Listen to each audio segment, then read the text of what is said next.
Le soleil sur la plaza du Commercio était comme une douce chaleur, un contraste saisissant avec le vin glacé que je tenais à la main. Soudain, mon téléphone a brisé cette douce chaleur. C'était Amber. Elle ne plairait pas seulement. Elle hurlait. « Ils appellent la police » criait-elle. « Des inconnus. Ils sont dans mon appartement. » Je n'avais pas besoin de lui demander pour savoir exactement ce qu'elle avait fait. Elle avait utilisé la clé de secours, celle qu'on ne sert qu'en cas d'incendie ou d'inondation, pour emménager avec son petit ami dans un appartement que j'avais vendu 2 semaines auparavant. Je n'ai pas poussé de cri. Je ne me suis pas excusé. J'ai simplement pris une lente gorgée de mon vino verdé. Avant de vous raconter comment ma famille a tenté de s'emparer de ma vie depuis l'autre côté de l'océan, laissez un commentaire et dites-moi d'où vous m'écoutez. J'aimerais savoir qui fait partie de notre communauté. Pour comprendre pourquoi je n'ai pas crié, pourquoi mon pouls est resté stable, il faut comprendre d'où je viens. Il faut comprendre le poids de la culpabilité qui m'a habité pendant 32 ans à Seattle. La pluie ne se contentait pas de laver les rues. J'avais l'impression qu'elle s'infiltrait jusque dans les murs de ma vie, rendant tout lourd, humide et impossible à déplacer. Mes parents, Jeffrey et Holly, n'avaient pas bâti leur maison par amour. Ils avaient construit une structure utilitaire. Dans leur plan, je n'étais pas une fille. J'étais un mur porteur. Mon rôle était de rester là, silencieuse et solide, soutenant le toit pour que ma sœur Amber puisse danser dans le salon sans se mouiller. Ils appelaient ça un devoir familial. Moi, j'appelais ça une vaste arnaque. La vérité était sous nos yeux. Elle était garée dans l'allée. Pour ses 16 ans, Amber a reçu un SUV flambant neuf. Il coûtait 36 000 $. Je me souviens du prix, car j'ai vu les papiers sur le comptoir de la cuisine pendant que je préparais mon déjeuner. Quand j'ai eu 16 ans, Jeffrey m'a donné un horaire de bus et m'a fait la leçon sur l'impact carbone des déplacements inutiles en voiture. Il appelait ça me forger le caractère. Et ça ne s'arrêtait pas aux voitures. Cette différence de prix figurait sur une ligne budgétaire qu'il pensait que j'étais trop bête pour calculer. Pour Amber, ils ont engagé des tuteurs privés, des cours de préparation au SAT qui coûtaient des milliers de dollars, et finalement, une facture de 215 000 $ pour 4 ans dans une université privée d'arts libéraux. Ils ont tout payé. Ils disaient investir dans son potentiel. Pour moi, ils disaient investir dans ma résilience. J'ai cumulé 3 emplois pendant mes études. Je travaillais à la caisse jusqu'à 2 heures du matin, je dormais 4 heures, puis j'allais en cours. Quand j'ai obtenu mon diplôme avec mention et sans aucune aide de leur part, ils n'ont pas célébré ma ténacité. Ils ont célébré le fait que je sois facile à vivre. C'était leur compliment préféré. Lorraine est tellement facile à vivre. Lorraine n'a pas besoin de nous. Ils avaient raison. Je n'avais pas besoin d'eux. Mais ils avaient désespérément besoin de moi. Au fil des années, je suis devenue chercheuse en expérience utilisateur, un métier entièrement axé sur l'analyse du comportement des utilisateurs et l'optimisation des systèmes. Naturellement, j'ai appliqué cette approche à ma famille. J'ai compris que pour Jeffrey et Holly, je n'étais pas une personne. J'étais un portefeuille diversifié. J'étais le filet de sécurité qu'ils utilisaient pour rattraper Amber chaque fois qu'elle trébuchait. Ce qui nous amène à l'appartement. Mon appartement. Je l'ai acheté il y a 2 ans dans un immeuble moderne du centre-ville. Il avait des bails vitrés et une vue sur le détroit qui m'avait coûté tous mes bonus et options d'achat d'actions s'accumuler en 10 ans de labeur. Je l'avais acheté comme un refuge. Mais dès que mes parents sont entrés pour la pendaison de crémaillère, j'ai vu leur regard. Ils ne voyaient pas mon appartement. Ils voyaient un bien familial. Holly a touché le plan de travail en quartz et a dit « C'est tellement grand pour une seule personne, Lorraine. C'est presque du gaspillage, non ?» Jeffrey est sorti sur le balcon, a contemplé la vue et a hoché la tête. C'est un bon investissement. C'est bien de savoir que nous possédons cela dans la famille. Ils n'ont pas vu mon nom sur l'acte de propriété. Ils ont vu une chambre d'amis pour Amber quand elle se lasserait de ses colocataires. Ils entrevoyaient une possibilité de liquidation si les affaires de Jeffrey connaissaient un mauvais trimestre. Ils voyaient une ressource qu'ils pourraient exploiter dès que leur protégé aurait faim. Alors, quand l'offre d'emploi de Lisbonne est arrivée, je savais exactement ce qui allait se passer. Je savais que si je laissais cet appartement vide, même un mois, il s'y installerait. Il me culpabiliserait pour que je laisse Amber à os à l'abandon, et en une semaine, elle serait en train de refaire la décoration. J'ai alors compris que la culpabilité que je ressentais, cette obligation écrasante de partager mes gains, n'était pas naturelle. C'était une cage qu'ils avaient construite autour de moi, brique par brique. Et je savais qu'il n'y avait qu'une seule façon d'échapper à une cage aussi solide. On ne déverrouille pas la porte, On rase tout. L'offre de Lisbonne n'était pas qu'un simple emploi. C'était une bouée de sauvetage. Mais dès que j'ai vu le courriel, ma première pensée n'a pas été la joie, mais la panique. Qui paiera le loyer d'Amber si je pars? Qui gérera les inévitables appels d'assistance technique des parents? Qui réparera tout? Cette panique a été le déclic. Assise dans mon fauteuil ergonomique, les yeux rivés sur l'horizon gris de Seattle, j'ai lancé la simulation. Rire, ma compétence n'avait pas sauvé ma famille. Elle l'avait paralysée. En réglant chaque crise, en payant chaque facture, en étant toujours fiable, j'avais créé un vide en matière de compétences. Je leur avais tellement facilité la tâche qu'ils avaient oublié comment survivre. Amber n'était pas seulement capricieuse, elle était atrophiée. Mes parents n'étaient pas seulement des profiteurs. Ils étaient des complices qui avaient délégué leur rôle parental à leur fille aînée. Si je leur annonçais mon déménagement, la culpabilisation serait immédiate. Ils me supplieraient de garder l'appartement, au cas où. Ils diraient, juste le temps qu'Amber se remette sur pied. Et je me connaissais. Je savais que s'ils insistaient suffisamment, le mécanisme de la culpabilité se mettrait en marche et je céderais. Je transformerais mon havre de paix en un repère de squatteurs et je paierais les charges de copropriété depuis le Portugal pendant qu'Amber organiserait des fêtes auxquelles je ne serais pas invité. Alors, j'ai fait un choix. J'ai choisi le silence. Un agent immobilier discret s'est occupé de la vente hors marché. Ma vie a été mise en carton tard le soir, sous couvert d'un désencombrement de routine. Quand on m'a interrogé sur mes projets pour l'appartement pendant mon séjour à l'étranger, le mensonge m'est venu facilement lors du dîner du dimanche. J'ai engagé une société de gestion, leur ai-je dit. Ils vont le louer à des entreprises. Tout est pris en charge. Bail strict. Pas de famille autorisée. Ma mère a froncé les sourcils, sa fourchette s'arrêtant à mi-chemin de sa bouche. Une société de gestion? Ça sonne tellement impersonnel, Lorraine. Des inconnus chez toi. Ça couvre le crédit immobilier, ai-je répondu d'un ton neutre. 2 semaines avant mon vol, j'étais assise en face des Coopers, à une longue table en acajou. C'était un jeune couple, tous deux architectes, les yeux brillants d'excitation. Ils parlaient de peindre la chambre du bébé et d'organiser des dîners. Ils voyaient un avenir dans cet espace. J'ai signé les papiers, remis les clés et senti un poids énorme s'envoler de ma poitrine. Ce n'était pas juste une vente. C'était une amputation. Je n'en ai rien dit à mes parents. Je n'en ai rien dit à Amber. J'ai embarqué pour Lisbonne avec 2 valises et un aller simple, laissant derrière moi une maison fantôme qui ne m'appartenait plus. Je pensais les avoir bernés. Je pensais avoir enfin échappé à ce vide. Je ne me rendais pas compte à quel point ils avaient besoin d'être comblés. Assis sur la Plaza du Sio, je fixais mon téléphone. Les crises hystériques d'Amber s'étaient estompées, remplacées par la dure réalité de ce qui venait de se passer. Mes parents l'avaient conduite jusqu'à l'appartement. Ils avaient ouvert la porte. Ils l'avaient aidé à porter des cartons chez une inconnue. Ils avaient effacé mon histoire de gestion immobilière, non pas parce qu'ils savaient que c'était un mensonge, mais parce qu'ils s'en fichaient éperdument. À leurs yeux, ma propriété était une propriété familiale. Mes limites n'étaient que des suggestions. J'ai composé le numéro de Ryan Cooper. Ma main tremblait légèrement, non pas de peur, mais d'une rage froide et contenue. Il a répondu à la première sonnerie. « Monsieur Cooper ?» ai-je dit d'une voix assurée. « ICI Lauren. Je suis sincèrement désolé, mademoiselle Wallace. » Sa voix était tendue, vibrante d'adrénaline. « Votre sœur est en train de hurler sur ma femme que c'est sa maison. La police arrive dans 5 minutes. »« Laissez-les venir, dis-je. Mettez-moi sur haut-parleur. » J'entendis le bruit du téléphone qu'on déplaçait. Puis la voix d'Amber, stridente et paniquée. « Vous ne pouvez pas me mettre à la porte. Mes parents ont dit que je pouvais rester. Lorraine a dit que c'était bon. »« Je n'ai jamais dit ça, Amber, dis-je, ma voix résonnant dans un salon à des milliers de mètres. Le silence qui suivit fut absolu. « Lauren, » murmura Amber d'une voix faible. « Lorraine, dis-leur. Dis-leur. Maman et papa ont dit. Maman et papa ne sont pas propriétaires de cet appartement. » « Amber. Si, et je l'ai vendu.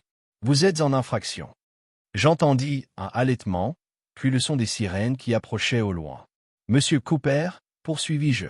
Le policier aura besoin d'une déposition. Veuillez leur dire que j'ai confirmé la vente et que personne dans ma famille n'est autorisé à être ici. Si elle refuse de partir, vous avez mon soutien total pour porter plainte. » Lauren Amber Hurl. « Tu ne peux pas. Maman et papa vont te tuer. Ils peuvent toujours essayer. » J'ai dit, passe-moi l'agent dès son arrivée. J'ai passé les 20 minutes suivantes à organiser l'expulsion de ma propre sœur, à des milliers de kilomètres de là. J'ai écouté l'agent arriver, examiné l'acte que j'avais envoyé par courriel à M. Cooper, et expliqué à Amber qu'elle avait deux options, partir volontairement ou menotter. J'ai perçu la défaite dans sa voix lorsqu'elle a choisi la première option. Quand la communication a finalement été coupée, je n'ai pas pleuré. Mes émotions étaient comme enfermées dans un coffre-fort. J'ai commandé un autre verre de vin. Le soleil se couchait sur le Tage, teintant l'eau d'un or scintillant. J'ai ressenti une étrange sensation dans ma poitrine, légère et aérienne. C'était comme si un pont brûlait enfin, irrémédiablement. Mais le feu n'était pas encore éteint. Mon téléphone s'est rallumé. Appel vidéo entrant, papa. C'était l'heure de l'entretien de sortie. Je me suis adossé à ma chaise de café, les restes de mon verre de vin se réchauffant sous le soleil de fin d'après-midi. J'ai accepté l'appel vidéo. Jeffrey et Holly sont apparus sur mon écran, assis côte à côte sur leur canapé beige. Amber était coincé entre eux, le visage rougeau, serrant un mouchoir comme un accessoire. Il formait un tableau de l'indignation vertueuse. Lorraine Jeffrey aboya, son visage remplissant l'écran. Nous exigeons une explication, immédiatement. Je crois que vous vous trompez, dis-je d'une voix calme et professionnelle. Ce n'est pas moi qui ai pénétré par effraction chez une inconnue. Ne jouez pas avec nous, hurla Holly. Vous nous avez tendu un piège. Vous nous avez fait croire que l'appartement était libre. Vous avez humilié votre sœur. Savez-vous qu'elle a dû partir dans une voiture de police? Vous imaginez le traumatisme qu'elle a subi? Traumatisant, répétais-je. Traumatisant, c'est de trouver des inconnus dans son salon. Traumatisant, c'est de se faire arrêter pour intrusion. Amber a de la chance que les Cooper aient décidé de ne pas porter plainte. C'est moi qui ai tout manigancé, au fait. Je les ai raisonnés. Tu aurais dû nous le dire, sanglota Amber. Tu savais que j'avais besoin d'un logement. Tu l'as fait exprès pour me blesser. J'ai vendu ma propriété parce que je déménage sur un autre continent. Je t'ai dit que ça n'avait rien à voir avec toi, Amber. Tout ne tourne pas autour de toi. On est une famille, cria Jeffrey. La famille s'entraide. Cet appartement était une ressource. Tu avais le devoir de le partager jusqu'à ce que tu sois installé. Comment as-tu pu être aussi froide, aussi calculatrice? Je les ai regardés. Vraiment regardés. Ils n'étaient pas tristes. Ils étaient furieux qu'on leur ait pris leurs ressources. Ils étaient en colère que le distributeur automatique ne distribue plus d'argent. Soyons clairs, dis-je, reprenant mon rôle de chef de projet, celui qui m'avait sauvé la carrière tant de fois. Je ne vous devais pas cette maison. Je ne vous devais pas d'avertissement. Et je ne vous dois certainement pas d'excuses. Ce que je vais faire, c'est vous envoyer une facture. Une quoi? S'exclama Holly Halatani. Une facture? J'ai dit, pour le serrurier d'urgence que les Cooper ont dû engager parce qu'Amber avait bloqué la serrure. Pour l'équipe de nettoyage professionnel dont ils ont eu besoin après que tu aies ramené de la boue dans le rôle d'entrée. Et pour les 3 nuits d'hôtel que je viens de réserver pour Amber, ce qui est la dernière aide financière que tu recevras de ma part. Tu n'oserais pas, grogna Jeffrey. Regarde tes emails, dis-je. Rire, je viens d'appuyer sur envoyer. Tu peux payer ou expliquer au Cooper pourquoi tu ne le feras pas. Au revoir. J'ai raccroché avant qu'il ne puisse répondre. Mes mains tremblaient, non pas de peur, mais d'adrénaline. Je venais de licencier mes parents. J'ai commandé un autre verre de vin. Le soleil déclinait, projetant de longues ombres sur les pavés. Je pensais que le pire était passé. Je pensais avoir gagné. Puis mon email a sonné à nouveau. Ce n'était pas mes parents. C'était une notification de mon ancien patron à Seattle, marquée comme urgente. Je l'ai ouverte et le sang s'est retiré de mon visage. Lorraine, disait-il, il faut qu'on parle. Les nouveaux propriétaires de votre appartement, les Cooper, Ryan Cooper, et le directeur financier de Pinnacle Group, notre plus gros client est celui de votre père. J'ai eu un choc. Ce n'était plus une simple querelle familiale. C'était un désastre professionnel. Les Cooper n'étaient pas de parfaits inconnus. C'étaient eux qui signaient les chèques de paie de mon père, et leur entreprise venait d'être envahie par sa fille. La situation avait dégénéré. Le courriel de mon ancien patron n'était pas un simple avertissement. C'était l'explosion. Ryan Cooper n'était pas un client comme les autres. Il était le directeur financier de Pinnacle Group, un conglomérat qui représentait 40% du chiffre d'affaires du cabinet de conseil de mon père. Jeffrey avait passé 15 ans à cultiver cette relation. Il jouait au golf avec Ryan. Il lui envoyait du scotch de grande qualité chaque Noël. et sa fille venait de s'introduire chez Ryan. La plainte avait déjà été déposée. L'histoire de la sœur déjantée n'était plus une simple rumeur de quartier. Elle avait fait le tour du milieu professionnel. Dans le milieu très fermé des affaires de Seattle, la réputation était une monnaie d'échange, et ma famille venait de déposer le bilan. Mon téléphone sonna. C'était Jeffrey. Je fixai l'écran. Le rapport de force avait basculé si brutalement que j'en eus presque le vertige. Pendant 32 ans, j'avais été la suppliante, celle qui mendiait des miettes d'approbation. À présent, je détenais la seule chose qui pouvait le sauver. Je répondis à Lauren. Sa voix était méconnaissable. L'arrogance avait disparu, remplacée par une panique brute et tremblante. Lauren, two doys a mater. Ryan Cooper a appelé. Il retire le compte. Il dit qu'il ne peut pas faire confiance à un homme dont la famille ne respecte ni les limites ni le droit de propriété. Je suis désolé d'apprendre ça, papa, dis-je d'une voix calme. Tu dois arranger ça, implora-t-il. Tu dois lui écrire une lettre. Dis-lui qu'il y a eu un malentendu. Dis-lui que tu as donné la permission à Amanda, mais que tu as oublié de le lui dire. Dis-lui n'importe quoi. Prends la responsabilité, Lauren. S'il te plaît. Si je perds ce compte, le cabinet fait faillite. On perd tout. Je restai assise en silence, écoutant sa respiration haletante. Reniflement, il me demandait de mentir. Il me demandait de ruiner ma crédibilité professionnelle, de me faire passer pour une étourdie désorganisée, de le sauver des conséquences de son arrogance. Il me demandait de me sacrifier pour le réchauffer. Et pendant une seconde, la vieille architecture trembla. L'habitude de les sauver était si profonde, si ancrée. Ce n'est qu'une lettre, murmura une voix. Ça les sauverait. Puis je contemplai l'horizon de Lisbonne. Je pensais au vide de compétences. Si je remédiais à cela, ils n'apprendraient jamais. Ils ne progresseraient jamais. Ils attendraient simplement la prochaine crise et s'attendraient à ce que je la résolve. Papa, dis-je doucement, te souviens-tu quand j'avais 12 ans, quand je t'ai demandé de l'argent pour l'exposition scientifique et que tu m'as dit que l'échec est le meilleur des professeurs? Lauren, SILT plate. Ce n'est pas le moment. Enfin si, justement. Je ne mentirai pas pour toi. Je ne prendrai pas la responsabilité du crime d'Amber ni de ta complicité. Voilà ce qui arrive quand on traite les gens comme des ressources plutôt que comme des êtres humains. On les perd. Tu es égoïste, s'écria-t-il, la vieille colère se ravivant. Oui, dis-je, et ces mots avaient un goût de miel. Je suis égoïste. Je me préserve, et je suis enfin heureuse. Je raccrochai, puis je bloquai son numéro. J. Blokeway Holly. Je bloquai Amber. Je restai assise là, tandis que le soleil disparaissait à l'horizon, baignant la ville d'une douce lumière crépusculaire. Je venais de ruiner l'entreprise de mon père. Je venais de rompre les liens avec toute ma famille, et je ne m'étais jamais sentie aussi vivante. 6 mois se sont écoulés depuis que j'ai raccroché. 6 mois de silence. J'ai bloqué leurs numéros, leurs adresses e-mail, leurs comptes sur les réseaux sociaux. Je ne l'ai pas fait pour les punir. Je l'ai fait pour protéger la paix que j'avais enfin instaurée. Mais le monde est petit et les nouvelles voyagent même à travers l'Atlantique. J'ai appris par un ancien collègue sur LinkedIn que le cabinet de Jeffrey avait subi un revers majeur. Ryan Cooper n'a pas seulement retiré le client le plus important, il a expliqué les raisons à son réseau. Dans les affaires, la confiance est la seule monnaie qui compte. Et mon père avait prouvé qu'il était incapable de gérer ses propres actifs, encore moins ceux des autres. La perte de revenus a entraîné une restructuration. Ils ont dû réduire leurs effectifs. Et cette réduction a eu l'effet escompté.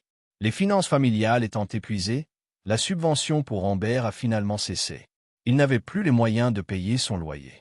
Il n'avait plus les moyens de la garder comme animal de compagnie. La semaine dernière, j'ai vu une publication d'une cousine commune. Amber a trouvé un emploi, un vrai. Elle travaille comme réceptionniste dans un cabinet dentaire à Bellevue. Ce n'est pas un travail de rêve. Ce n'est pas le salaire à 6 chiffres auquel elle s'attendait, mais c'est le sien. Le manque de compétences a porté ses fruits. En me retirant, en refusant d'être une béquille, je les ai forcés à apprendre à se débrouiller seuls. Ce n'était pas cruel. C'était la chose la plus nécessaire que j'ai jamais faite. Ils se débattent. Oui, ils sont probablement malheureux et me tiennent pour responsable de leur malheur. Mais ils fonctionnent. Ils survivent sans me dévorer. Je suis assise à une petite table en fer dans le quartier d'Alama. L'air embaume le sel et les sardines grillées. Le serveur pose devant moi un pastel d'inata et un beika, un expresso corsé. Je croque dans la pâtisserie. La crème est chaude et sucrée, les miettes de croûte collent à mes lèvres. Je suis seul.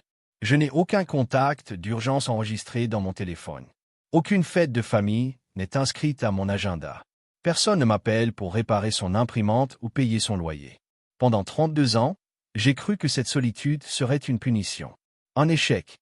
Au lieu de cela, je regarde le tramway descendre la rue pavée escarpée, les pavés jaunes contrastant avec le ciel bleu, et je comprends ce que je ressens vraiment. C'est une victoire. C'est comme respirer enfin après être sorti d'une pièce où l'oxygène se raréfiait. Je n'ai pas seulement survécu à ma famille. Je l'ai dépassé. J'ai construit une vie qui me ressemble, pas un entrepôt pour leurs attentes. Je prends une gorgée de café. Il est amer et parfait. Je suis égoïste. Je suis solitaire. Je suis libre. Si vous avez déjà dû couper les ponts pour ne pas y revenir, cliquez sur « J'aime ». Partagez ceci avec la personne responsable de votre entourage qui a besoin de l'entendre. Et abonnez-vous pour découvrir d'autres histoires de liberté retrouvée. Merci de votre écoute.